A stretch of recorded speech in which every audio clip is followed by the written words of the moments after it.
So guys, we're checking out this brand new watch from Redmi. This is the Redmi Watch 3 Active. So if you're looking for a cheap and very affordable and capable na smartwatch, this one to consider kasi ano lang siya, 1,899. Ililink ko sa baba ko sa inyo pwedeng bilhin at kung ano yung mga specification niya. So i-unbox natin for now kung ano yung laman. Check natin kung maganda ba siya, yung mga features niya. This is the gray color, meron siyang black, and tara, buksan natin yung box. So pwede din gumamit ng voucher sa Shopee. So naka-discount ako ng around 200 pesos I think. So nakuha ko lang siya ng 1,699 and with free shipping voucher.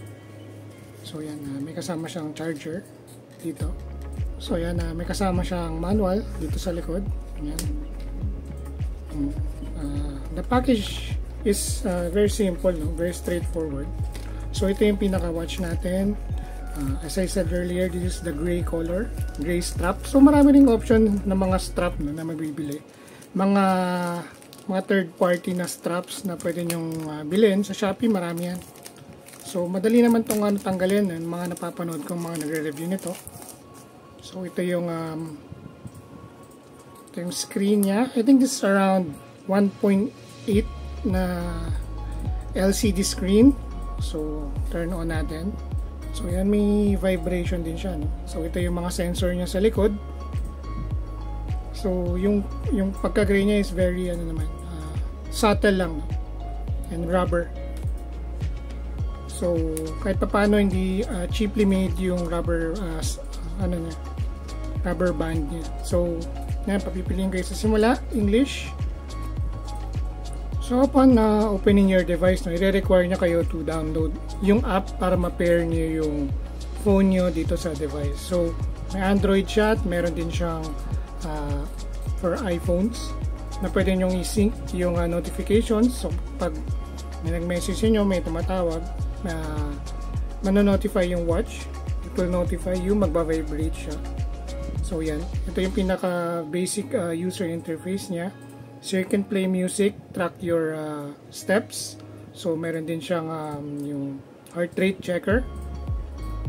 That's meron din siyang I think 100 plus na sports mode.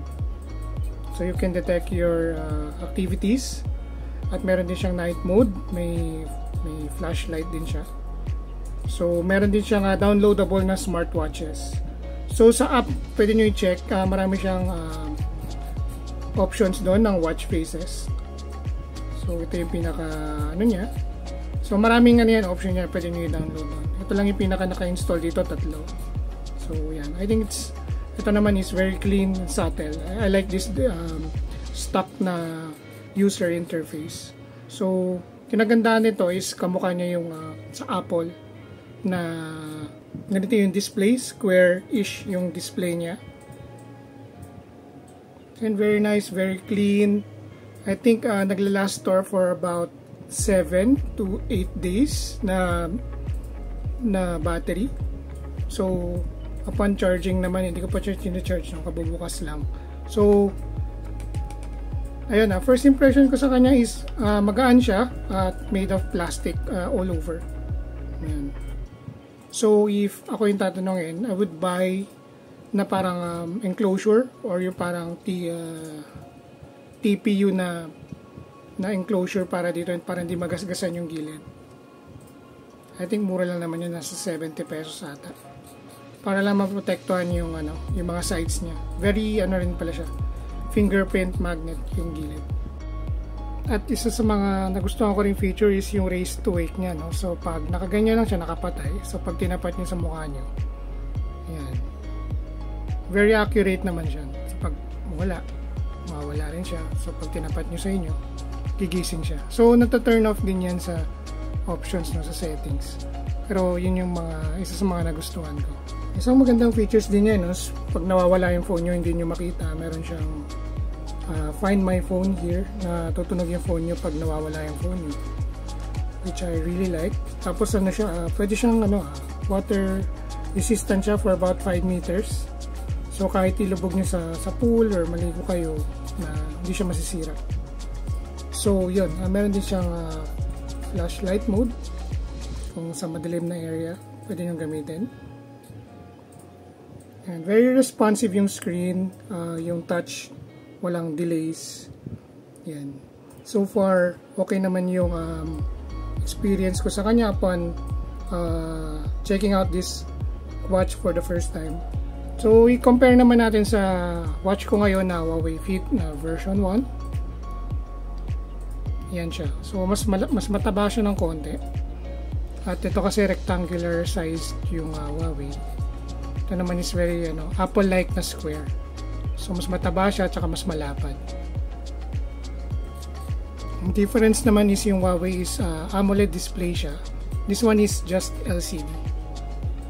Pero this one is 1/3 of the price kung ano yung sa Huawei, na around 4,000 pesos. Pero yung features niya is almost the same dito sa Huawei. So in terms of kung sulit factor yung pag-uusapan, dito na kayo sa Redmi Watch 3. Kung basic lang naman yung paggamit nyo ng phone nyo, ay ng relo nyo, at merong sync function, may vibrating features. I think the vibration is very good for the price, no? Kasi solid. Pag naramdaman niyo yung vibration, talagang may premium feel siya. So if gusto niyo ng active kayo sa sports, it says on the box, this is made for mainly for mga active na tao na jogging, swimming, basketball, anything sports related. This is the watch to buy. Na syempre mura lang compared sa ibang smartwatches. So, branded naman siya. So, trusted kayo na maganda yung, mas maganda yung quality na makukuha nyo. So, I highly recommend this. So, if ever may questions kayo regarding this watch, first impression lang to, no? So,